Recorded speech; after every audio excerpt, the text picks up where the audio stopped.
Bienvenidos a iLibros. Hoy nos vamos a sumergir en el mundo del aprendizaje basado en proyectos, o como muchos lo conocen, ABP. Así es. Yuf, tienes una pila de información sobre ABP Tenemos mucha información. que vamos a intentar ir desgranando poco a poco para encontrar esas pepitas de oro. Exacto. Ah. Encontrar lo más importante. Sí. Entre toda esta información que nos has compartido, hay extractos del libro Aprendizaje basado en proyectos, de William N. Bender. ¿Qué te parece más interesante de este libro? Pues mira, me parece súper interesante que este libro no es solamente teoría, sino que está lleno de ejemplos prácticos, de consejos para docentes, e incluso analiza cómo el ABP se alinea con los estándares curriculares. Claro. Entonces no se queda simplemente en la superficie, sino que nos da una guía real de cómo llevarlo a la práctica en el aula. Totalmente de acuerdo. Bender hace un trabajo increíble en este libro, descomponiendo conceptos a veces complejos en pasos claros y accionables. Es como un mapa de ruta para cualquier docente que quiera implementar el ABP en su clase. ¿Recuerdas algún ejemplo del libro que demuestre esto? Sí, por supuesto. Algo que te haya llamado la atención. Bender utiliza un ejemplo fantástico de un proyecto ABP que se centra en la cosecha de cedros en una plantación histórica. Entonces los estudiantes tienen que averiguar cuántos árboles se pueden cosechar de forma sostenible, teniendo en cuenta factores ecológicos, los deseos de la familia e incluso la vista desde la casa de la plantación. Me encanta ese ejemplo. Es que es perfecto para ilustrar cómo el ABP puede conectar diferentes materias, Totalmente. como matemáticas, ciencias, historia e incluso diseño. Sí. Es que los estudiantes no solo están memorizando datos, sino que aplican esos conocimientos y habilidades para resolver un problema real, complejo y multifacético. Exacto, es aprendizaje en acción. Totalmente. ¿Y qué papel juega la tecnología en todo esto? Pues la tecnología juega un papel fundamental. Bender habla de herramientas increíbles que pueden potenciar el ABP, como simulaciones que permitan a los estudiantes experimentar cosas de primera mano. ¿Podrías darnos algún ejemplo concreto de estas simulaciones? Sí, claro, destaca una simulación llamada Imagina Marte, donde los estudiantes tienen que diseñar una comunidad sostenible en Marte. ¡Wow! Imagínate lo emocionante que sería para ellos. Es como si la ciencia ficción se encontrara con la resolución de problemas del mundo real. Sin duda una forma de despertar su imaginación. Totalmente. Y no se trata solo de escenarios futuristas, ¿no? Bender enfatiza que la tecnología puede ayudarnos a dar vida a cualquier proyecto, ABP ya sea utilizando pizarras interactivas para presentaciones o creando podcasts para compartir hallazgos o construyendo un wiki de clase para colaborar en la investigación. Me intriga especialmente su análisis de los juegos de realidad alternativa, o ARG. ¿Sí? Combinan el mundo real y el digital, difuminando las líneas entre aprendizaje y el juego. Es una forma brillante de hacer que los estudiantes se muevan, exploren y colaboren. Imagínate una clase de historia usando un ARG para descubrir pistas sobre un evento histórico local. Qué interesante. Es como una búsqueda del tesoro que da vida al pasado. Bender también da consejos muy útiles para los docentes que se inician en el ABP. Habla de la importancia de planificar cuidadosamente los proyectos, establecer expectativas claras y crear rúbricas que guíen el trabajo de los estudiantes. Y subraya la necesidad de la voz y la elección del estudiante. El ABP no se trata de dictar cada paso, se trata de capacitar a los estudiantes para que se apropien de su aprendizaje, tomen decisiones y exploren sus propios caminos. Claro. Pero ¿cómo evaluamos este tipo de aprendizaje? Aquí es donde se pone realmente interesante. Bender argumenta que la evaluación en ABP debe ir más allá de las pruebas y exámenes tradicionales. Exacto, sugiere incorporar la autoevaluación, la evaluación entre pares e incluso presentaciones públicas, donde los estudiantes puedan compartir su trabajo con un público más amplio. Eso es tan importante. Se trata de ayudar a los estudiantes a desarrollar ese pensamiento crítico y las habilidades de comunicación que necesitarán en el mundo real. Y se trata de reconocer que el aprendizaje no se trata solo del logro individual, se trata de colaboración, comunicación y contribución a una comprensión compartida. ¿Y qué hay de la reflexión en este proceso? Me encanta cómo Bender enfatiza la importancia de la reflexión en el ABP. Anima a los docentes a crear oportunidades para que los estudiantes piensen en su proceso, en lo que han aprendido y en cómo pueden aplicar sus conocimientos a nuevas situaciones. Se trata de ayudar a los estudiantes a convertirse en aprendices de por vida, cuestionando constantemente, explorando y haciendo conexiones. Me llama la atención el optimismo de Bender sobre el futuro del ABP. Él cree que tiene el poder de transformar la educación y preparar a los estudiantes para los desafíos del siglo XXI. Y no está solo. Cada vez vemos a más educadores adoptar el ABP como una forma de crear experiencias de aprendizaje atractivas, relevantes y centradas en el estudiante. Entonces, si conectamos esto con el panorama general, parece que el ABP es mucho más que simplemente completar proyectos. Es cultivar una mentalidad de curiosidad, creatividad y colaboración. Se trata de dotar a los estudiantes de las habilidades que necesitan para prosperar en un mundo en constante cambio. Tengo mucha curiosidad por profundizar en algunas de las estrategias de instrucción específicas que Bender destaca para implementar el ABP de manera efectiva. ¿Te parece que pasemos a ese propuesto? Analicemos algunas de esas estrategias y veamos cómo pueden ayudarnos a llevar el ABP a un nivel superior. Entre las estrategias de instrucción que Bender describe, una que me parece particularmente efectiva es el uso de anclas. Son esencialmente ganchos que captan la atención de los estudiantes y preparan el escenario para el proyecto. Me gusta esa idea. Es como establecer la escena en una novela o una obra de teatro. Crea contexto y les da a los estudiantes una razón para preocuparse por el problema que están tratando de resolver. Exactamente. En lugar de simplemente decir que Bender proporciona ejemplos de anclas, podríamos compartir 1 o 2 ejemplos convincentes del libro. Vale. Y discutir su efectividad. ¿Recuerdas el ejemplo del correo electrónico ficticio? Sí. Bender propone usar un correo electrónico ficticio de un personaje histórico pidiendo ayuda a los estudiantes para resolver un misterio. Eso sí que es un gancho. Me imagino la cara de los estudiantes al recibir un mensaje así. Exacto. Es una forma brillante de conectar con sus intereses y emociones. Una vez que tenemos esa ancla en su lugar, es importante establecer una pregunta guía clara que guíe el proyecto.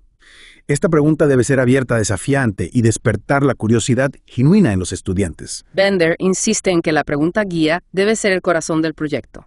Es lo que mantiene a los estudiantes enfocados, motivados. Totalmente. Profundizando en el tema. Totalmente de acuerdo. Y también destaca la importancia de proporcionar a los estudiantes una variedad de recursos para apoyar su investigación y exploración. Estos recursos podrían incluir sitios web, libros, artículos, entrevistas con expertos, viajes de campo, cualquier cosa que pueda ayudar a los estudiantes a obtener una comprensión más profunda del tema. Me encanta cómo el ABP fomenta este tipo de investigación multifacética. No se trata solo de depender de un solo libro de texto. Se trata de darles a los estudiantes las herramientas y la libertad para explorar diferentes perspectivas y fuentes de información. Y a medida que recopilen mi información, Bender sugiere incorporar estrategias de instrucción que fomenten la colaboración y la discusión.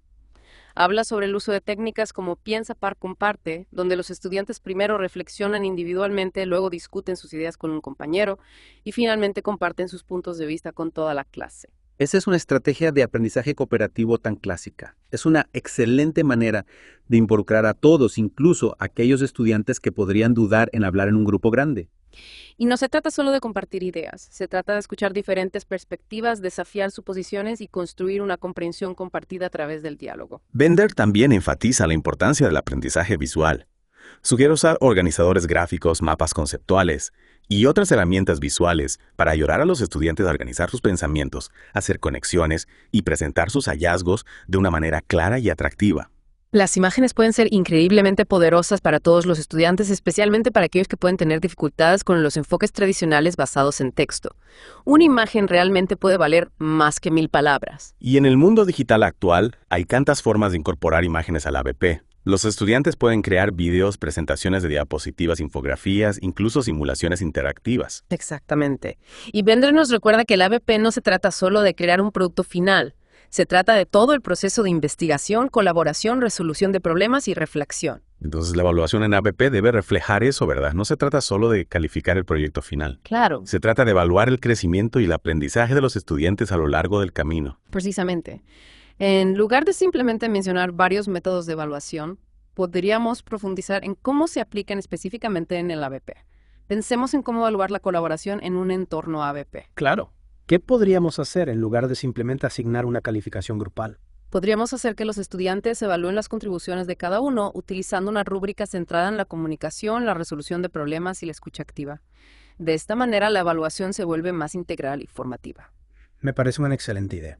Así los estudiantes se involucran más en su propio aprendizaje y en el de sus compañeros. Bender también sugiere usar una variedad de métodos de evaluación, incluyendo evaluaciones formativas que brinden retroalimentación a lo largo del proyecto, autoevaluaciones que fomenten la reflexión y la metacognición y evaluaciones entre pares que promuevan la colaboración y la crítica constructiva. Exactamente. Y no olvidemos las presentaciones públicas. Dar a los estudiantes la oportunidad de compartir su trabajo con un público más amplio puede ser increíblemente motivador y empoderador. Es una oportunidad para que demuestren sus habilidades, celebren sus logros e incluso tengan un impacto en el mundo real. Una cosa que realmente aprecio del enfoque de Bender es su enfoque en la diferenciación. Reconoce que no todos los estudiantes aprenden de la misma manera y proporcionan una gama de estrategias para adaptar el ABP para satisfacer diversas necesidades. Ese es un punto crucial. Sugiere proporcionar a los estudiantes opciones sobre cómo demostrar su aprendizaje, ofrecer diferentes niveles de apoyo y andamiaje e incluso crear oportunidades de enriquecimiento para aquellos que están listos para profundizar. Entonces, si pensamos en esto en el contexto de nuestras propias prácticas docentes, ¿cuáles son algunas conclusiones clave que podemos aplicar? Creo que una de las lecciones más importantes es el poder de la autenticidad. Cuando diseñamos proyectos ABP que se basan en problemas del mundo real, que los estudiantes encuentran significativos, aprovechamos su motivación intrínseca y creamos experiencias de aprendizaje verdaderamente atractivas. Absolutamente. Y podemos aprovechar la tecnología para mejorar esas experiencias, ya sea utilizando simulaciones para dar vida a conceptos abstractos, creando plataformas en línea para la colaboración, o brindando a los estudiantes herramientas para expresar su creatividad de formas nuevas e innovadoras. Y nunca debemos subestimar la importancia de la reflexión. Al crear oportunidades para que los estudiantes piensen en su proceso, evalúen su aprendizaje y establezcan conexiones con el panorama general, les estamos ayudando a desarrollar las habilidades que necesita para convertirse en aprendices de por vida. Ya estoy empezando a pensar en formas de incorporar algunas de estas estrategias en mis propias unidades. ABP está siendo una conversación tan estimulante. Es increíble cuánto podemos aprender al profundizar en un solo libro como este, pero tengo la sensación de que hay aún más por explorar. ¿Estás listo para descubrir algunas de las ideas de Bender? Por supuesto. Estoy ansioso por ver qué otras gemas podemos desenterrar de este tesoro de sabiduría, ABP. Y bueno, continuando con nuestra inmersión en el ABP, Bender también explora aspectos más complejos de su implementación. Uno que me impactó es el concepto de cultura de la crítica dentro del aula ABP. Eso suena muy interesante. ¿Podrías explicarnos a qué se refiere con ese concepto? Se trata de crear un ambiente donde los estudiantes se sientan cómodos compartiendo sus ideas, dando y recibiendo retroalimentación y revisando su trabajo, basándose en la crítica constructiva. Ajá. No se trata de destruir el trabajo del otro, sino de ayudarse mutuamente a crecer. Ya veo. Es como fomentar un espacio de aprendizaje seguro donde los errores se ven como oportunidades de mejora. ¿Cómo podemos, como docentes, crear esa cultura de la crítica en nuestras aulas? Bender sugiere varias estrategias para fomentar esta cultura. Por ejemplo, establecer pautas claras para dar retroalimentación, modelar una comunicación respetuosa y brindar oportunidades para que los estudiantes practiquen dar y recibir retroalimentación en un entorno seguro y de apoyo. Tiene mucho sentido. Se trata de normalizar el error como parte del proceso de aprendizaje y enseñar a los estudiantes a dar y recibir críticas de forma constructiva. ¿Y qué rol juega la retroalimentación del docente en este contexto? La retroalimentación del docente es fundamental en el ABP. No se trata simplemente de calificar el producto final, sino de brindar orientación, apoyo y aliento continuos durante todo el proceso. Debemos convertirnos en facilitadores del aprendizaje guiando a los estudiantes en lugar de simplemente transmitir información. Entonces, en lugar de ser un profesor tradicional que da cátedra, debemos ser más como un entrenador o un guía que acompaña a los estudiantes en su proceso de descubrimiento. Estoy en lo correcto. Exactamente. Bender enfatiza que los docentes deben participar activamente en el proceso ABP, haciendo preguntas desafiantes, ofreciendo sugerencias y ayudando a los estudiantes a conectar su aprendizaje con el panorama general. Algo que me llama mucho la atención del enfoque de Bender es el énfasis en la autonomía y la propiedad del aprendizaje por parte del estudiante. Él argumenta que los estudiantes deben tener voz en la elección de sus proyectos, el establecimiento de sus propios objetivos, incluso la determinación de cómo quieren ser evaluados. Es una idea poderosa, ¿verdad? Se trata de cambiar el equilibrio de poder en el aula y empoderar a los estudiantes para que se conviertan en participantes activos en su propio aprendizaje. Cuando los estudiantes sienten que tienen control sobre su aprendizaje, están más motivados, se comprometen más y perseveran más en la tarea. Hay mucha investigación que respalda esa idea. Es increíble cómo algo tan simple como darles voz y elección a los estudiantes puede tener un impacto tan grande en su aprendizaje. Claro que implementar el ABP también presenta desafíos para los docentes. Bender lo reconoce en su libro, ¿No es así? Sí, por supuesto. Bender reconoce que el ABP puede llevar mucho tiempo, requiere un cambio de mentalidad e incluso puede sacar a algunos docentes de sus zonas de confort. Pero también proporciona una gran cantidad de consejos prácticos y estrategias para superar esos desafíos. Anima a los docentes a comenzar poco a poco a construir una red de apoyo y celebrar sus éxitos a lo largo del camino. Y no olvidemos la importancia del desarrollo profesional continuo. El ABP es un viaje, no un destino. Se trata de aprender, crecer y perfeccionar nuestra práctica constantemente. Siendo así, ¿qué podemos hacer si estamos interesados en explorar el ABP e implementarlo en nuestras aulas? Creo que el primer paso es reflexionar sobre nuestra propia filosofía de enseñanza y nuestros objetivos. El ABP se alinea con nuestras creencias sobre cómo aprenden mejor los estudiantes. Luego podríamos comenzar leyendo el libro de Bender o explorando algunos de los muchos recursos en línea disponibles para educadores ABP. Hay sitios web, blogs, foros e incluso cursos en línea donde podemos conectarnos con otros docentes y aprender de sus experiencias. Y no tengamos miedo de empezar poco a poco. Tal vez intentar incorporar un mini proyecto ABP en una unidad existente o colaborar con un colega que ya esté utilizando el ABP. Lo más importante es abordar el ABP con un espíritu de curiosidad, una voluntad de experimentar y la creencia en el poder de los estudiantes para lograr cosas increíbles cuando les damos la oportunidad. Creo que es una nota perfecta para terminar. El ABP se trata de abrazar lo desconocido, empoderar a los estudiantes y celebrar la alegría del descubrimiento. Hasta la próxima y feliz enseñanza.